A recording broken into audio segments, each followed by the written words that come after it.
Hello बच्चों, let's read our question. Principle of synthesis of recombinant DNA molecule lies in.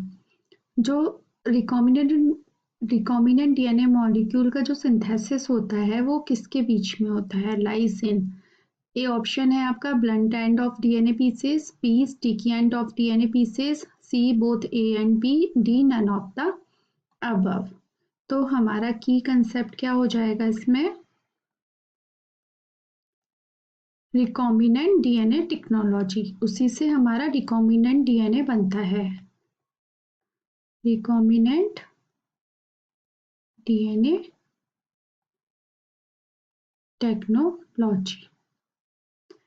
अब इसमें क्या होता है, आपका रिकॉम्बिनेंट डीएनए बनता है तो उसमें हम क्या करते हैं, ऑल्टरिंग कर देते हैं जेनेटिक मटेरियल की outside an organism to obtain desired characteristic in living organism.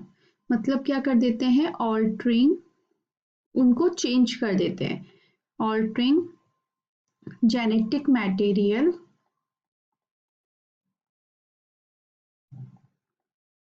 outside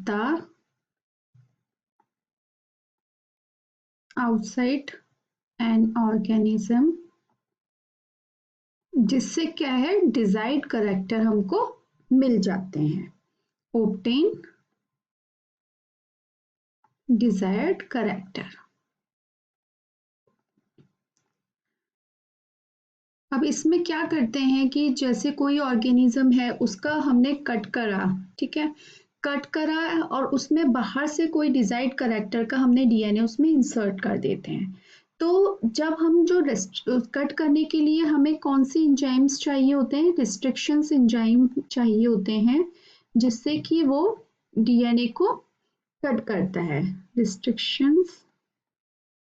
restriction enzyme, जो कि ये क्या करता है, डीएनए को कट करता है। डीएनए को कट करके दो तरह के एंड प्रोड्यूस होते हैं। एक होता है आपका ब्लंट एंड और एक होता है आपका स्टिकी एंड। जो ब्लंट एंड होते हैं वो कैसे होते हैं, जैसे आपका सपोज ये एक डीएनए है, तो पेज पे करते हैं। तो ब्लंट एंड के बारे में हम यहाँ बताते हैं। पहले ब्लंट एंड क्या होता है, इस तरह से आपका कोई ये डीएनए, ठीक है, अगर हम यहाँ बीच में से इसको कट करते हैं तो कैसा हो जाएगा, ये इस टाइप का हो जाएगा, ठीक है। तो ये जो कहलाते हैं कट्स, इनको बोलते, इन एंड्स को जो बोलते हैं, इन एंड को क्या बोलते हैं, ब्लंट एंड। मतलब क्या है कि दोनों इक्वल स्टैंड जो होंगे वो आइडेंटिकल लेंथ रहेगी इनकी और दोनों बराबर रहेंगे। कटिंग के बाद ये और ये आपस में इक्वल लेंथ के रहेंगे और नो अनपेयर्ड बेस रहता है इसमें, ठीक है, नो अनपेयर्ड बेस रहेगा। मतलब ये जो बेस होंगे वो इससे पेयरिंग करते रहेंगे, ठीक है, कोई अनपेयर नहीं रहेगा इसमें, ठीक है। उसके बाद आपका आता है स्टिकी एंड।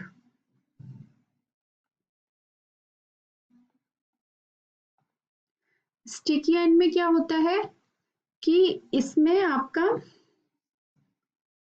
ये आपका कोई डीएनए है,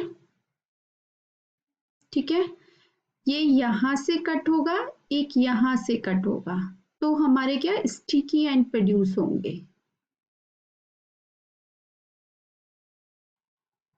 ठीक है।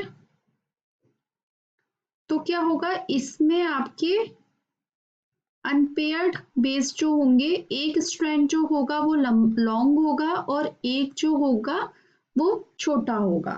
तो इसमें क्या होगा, क्या होता है कि वन जो स्ट्रैंड होता है वो लंबा लॉन्ग रहता है, then the other end longer strand has bases which are left unpaired. ये जो स्ट्रैंड रहेंगे ये क्या होगा, अनपेयर रहेंगे, क्योंकि ये तो छोटा रह गया और ये भी छोटा रह गया, तो जो लॉन्ग वाले हैं इनके जो बेसेस यहाँ पर जो है वो अनपेयर्ड रहेंगे, तो इसमें अनपेयर्ड बेस पेयर रह जाते हैं। Left unpaired basis on longer strand.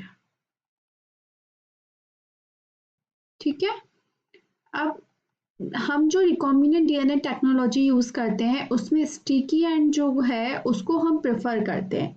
क्यों प्रेफर करते हैं? क्योंकि ये जो स्टिकी एंड होता है ये होल्ड करके रखता है two pieces of DNA together, so they can be linked by DNA ligase. It can hold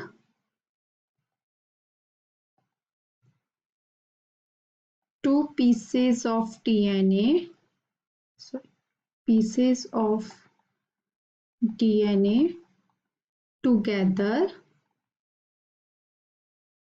so they can be linked by DNA ligase। DNA ligase enzyme दोनों को जोड़ने का काम करता है। ठीक है, तो इसीलिए जो स्टिकी एंड होते हैं वो ज्यादा यूज किए जाते हैं, और जो यील्ड और स्पेसिफिसिटी होती है, वो भी लाइगेशन की स्टिकी एंड में ज्यादा देखने को मिलती है। मतलब स्टिकी एंड में जो यील्ड होगी एंड स्पेसिफिसिटी ऑफ लाइगेशन वो ज्यादा होती है, जबकि इसमें क्या होती है ब्रेंट एंड में कम रहेगी वो। ठीक है, तो इसीलिए जो हमारा principle of synthesis of recombinant DNA technology lies in sticky end of DNA pieces. तो हमारा जो आंसर हो जाएगा वो क्या हो जाएगा? Option B, both A and B नहीं, नन ऑफ द अबव नहीं, blunt end of the DNA pieces नहीं। तो हमारा आंसर क्या हो जाएगा? Option B, sticky ends of the DNA pieces। I hope आपको ये आंसर समझ में आया होगा। Thank you so much, all the best.